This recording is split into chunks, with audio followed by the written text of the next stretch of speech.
Hello everybody, it's me Shelby at Camp Potawotami here to read you Stick Dog, a camp classic. We have many copies of these in our lodges for campers to read over the summer, so I thought I would spend some time and read Stick Dog to you a few chapters at a time. So here we go, Stick Dog by Tom Watson. Chapter 1, I can't draw, okay? This is Stick Dog. He is not called Stick Dog because he likes sticks. Although, now that I think about it, he does like sticks. All dogs like sticks, don't they? I mean, what kind of dog doesn't like sticks? If I came across an animal that looked like a dog and I offered it a stick and it refused to take it, then I might conclude that it's not a dog at all. Wouldn't you? I would think it's a furry chair or something. Anyway, Stick Dog is not called Stick Dog because he likes sticks. He's called Stick Dog because I don't know how to draw. I mean, I do know how to draw, I just don't know how to draw very well. You know how to draw like stick people, right? A circle for a head, a couple of lines for arms and legs, and shazam, you've got a stick person. I do the same thing for dogs. And that's how our main character got its name. So, this is Stick Dog. When I showed this picture of a dog to my art teacher, she scrunched up her face. I don't know about your art teacher, but when my art teacher scrunches up her face, it's not a compliment. When she regained her composure, unscrunched her face and said, "Dogs don't have right angles, Tom." And I said, "Stick dogs do." Then she said that if you draw stick dogs, all your dogs are going to look the same. After she left my desk, I walked over to congratulate Jack Cruelwitch on drawing a far superior and lovely dog with lots of realistic curves. I decided to prove her wrong. I like proving people wrong. It comes naturally to me. So these are some other drawings of dogs. As you can see, no doubt, they do not all look the same. They do slightly look similar, but with certain distinct features to tell them apart from the Stick Dog himself. There's a Dalmatian, a Poodle, and a Dachshund. There's also a mutt. Now I couldn't figure out how to draw a mutt, which is a dog made up of many other kinds of dog breeds mixed all together. So he's the wavy dude up there, really, because mutts can just be about anything, right? Big, small, long fur, short fur, curly, whatever. So wavy lines in the fur mean mutt. Got it? I'm glad you get it. My art teacher didn't. When she came over to look at my drawings again, she scrunched up her face a second time. She didn't unscrunch it, and that's just fine and dandy with me. Okay, now before we start with the story, you and I need to agree on a few things.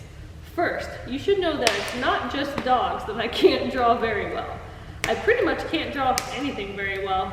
I can't draw flowers, houses, candy bars, asparagus, donkeys, caterpillars, airplanes, elbows, or French fries very well either. In fact, my asparagus look a lot like my French fries. You should get the idea from this example. So, the first thing we have to agree on is this. I can't draw much of anything, okay? The second thing we have to agree on is you're not going to give me any trouble for my drawing abilities. For instance, you're not allowed to say something like, "Dude, that drawing of a tree kind of just looks like broccoli." Actually, trees and broccoli look a lot alike when you think about it. But anyway, you get the point, and I admit to you that I can't draw so well, and you promise that you won't hassle me about it. Next, we need to talk about something my English teacher and I don't agree on. All of a sudden, I'm realizing I often disagree with many of my teachers. I'm just like that, I guess. He likes to stand in front of the class and say, "Good writers follow good rules." He has a lot of rules when it comes to writing. There have to be introductions and conclusions to everything. For instance, sentences need to have proper structure. He has funny stories. He says telling funny stories is for the campfire, not the classroom. And he starts sentences with words "and" is unacceptable. And he says never to use sounds for words. And yeah, he says a lot of other stuff. When it comes to my English teacher's rules for writing, I'm reminded of a word my little sister made up when she found a worm in the yard. Barfaluki. I have a feeling I'm not going to get very good grades for my stick dog stories, and it doesn't matter when it comes to me and our agreement. So the final thing we need to agree on is this. This is stick dog story with bad pictures my art teacher doesn't like and will also be told in the way that I like but my English teacher doesn't. Good deal? Excellent. Let's move on. This is going to be fun. Chapter 2. Poo-Poo, Stripes, Karen, and Mutt. Stick Dog lives in the suburbs somewhere between big city and the forest. There are houses around, but there's also parks and playgrounds and swimming pools, streets, telephones, poles, fire hydrants, and grassy lawns. He lives in a big empty pipe and runs under Highway 16. For as long as he can remember, his big pipe has been Stick Dog's home, and for as long as he can remember, he's always been alone. He never liked any other dogs, and he certainly never had a human family that he can remember. This does not make Stick Dog sad at all. Maybe if he once had a human family or a brother or a sister and then suddenly found himself alone, well, then maybe he would feel sad living by himself in a big pipe out in the suburbs, but he didn't, so he doesn't. It is, after all, hard to miss something you've never had. For instance, I don't miss walking up to the moon and going for gravity-defying a morning stroll. Why? Because I've never done it. But I bet astronauts who actually have walked on the moon probably miss bouncing around from crater to crater all the time. See what I mean? Besides, Stick Dog isn't really alone. He has some very good friends. We'll meet them in a couple of minutes. There's no water in Stick Dog's pipe. It's nice and dry, and Stick Dog has decorated it with some of his favorite things. He sleeps on an old, comfy couch cushion. He found it by a dumpster behind a furniture store and dragged it home at night when nobody was watching. Stick Dog finds a lot of things this way. Stick Dog also has a big assortment of things to chew on, mostly tennis balls and frisbees he's brought home from Picasso Park. All in all, his pipe is a pretty good place to live. He can hear crickets and toads at night. And when the sky is clear, Stick Dog leans his head out at the end of his pipe and stares at the stars and the moon. On nights like that, lying there in his cushion with a frisbee in his mouth, Stick Dog knows he's got it pretty darn good. So Stick Dog has a nice place to live, and he's got friends, good friends. And what's better than a good friend? Well, maybe a good friend who happens to have some doggy snackaroos in his pocket is a little bit better, and that's about it. When I introduce Stick Dog's 4 friends, I know what you're going to say. You're going to say, hey, these 4 friends look remarkably similar to the 4 types of other dogs in the last chapter. You are absolutely right about that. But they're the only kind of dogs I can draw. And please remember our deal. Stick Dog has 4 friends who stop by his empty pipe on a regular basis. There's a poodle named Poo-Poo. Now it's important to know that Poo-Poo is not named after, going to the bathroom. He's named after his own name. Get it? Poodle. There's also a Dalmatian named Stripes. Stripes is a little oddballish. She's covered in spots, but her name is Stripes. See what I mean? If she was, say, all black from nose to tail, then her name would probably be Snowball. Stripes is the kind of dog who would look at any gray, rainy day and say something like, let's go for a picnic, or what a great day for a bike ride.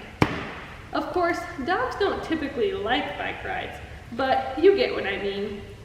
Then there's a dachshund. Her name is Karen. This is kind of a human name, but it's her name and there's not much we can do about it. It's kind of like if your uncle was named Snoopy. You wouldn't call him Uncle Bob, you'd call him Uncle Snoopy. Of course, if your buddies were around and you didn't want them to know your uncle's name was Snoopy, you might just call him Uncle Man or Uncle Dude or Uncle Mucka Ding Dong or something like that. Anyway, the dachshund's name is Karen. There's also a dog named Mutt. He's a mutt. Enough said. Chapter 3. A pleasant aroma is detected. Stick Dog has a nice home and good friends. When it comes to being a dog, there's something else that's really super important. I bet you can guess what that is, and if you're a dog, you can almost certainly guess what it is. Then again, if you're a dog and you're reading this story, you probably shouldn't stop reading right now. But you may not know this, but dogs that can read are extremely rare. And that means you have the opportunity to be rich and famous and have all the rawhide bones and pumpy Snicker snacks in the world. So get yourself down to the local television station and start reading in front of everybody. Now, if you're not a dog reading this story, I'm going to assume that you are a human. And if you are, then try to guess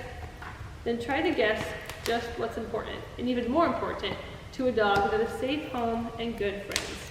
Give up? The answer is food. Food, food, food, food, food.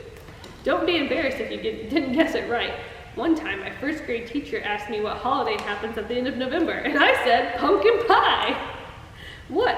I like pumpkin pie, so sue me. My point is, don't feel bad if you didn't guess food was the answer. It happens, no big deal. And that said, if you did guess food, that food was the answer. And it doesn't exactly make you the next mega genius of the world or anything. It's a pretty obvious answer, even if you're not a dog. Anyway, Stick Dog and his friends are constantly in search of food, and that's what this adventure is all about. This story takes place in the summer, and when you live in the suburbs and it's summer, it can only mean one thing. Actually, it can mean a lot of things, like it's time to cut the grass, or let's go play the sprinkler, or if another mosquito bites me, I'm going to be all out of blood. But for Stick Dog, summer in the suburbs means humans are grilling out. And when the humans are grilling out, the air is filled with the aroma of tasty, sizzling hamburgers.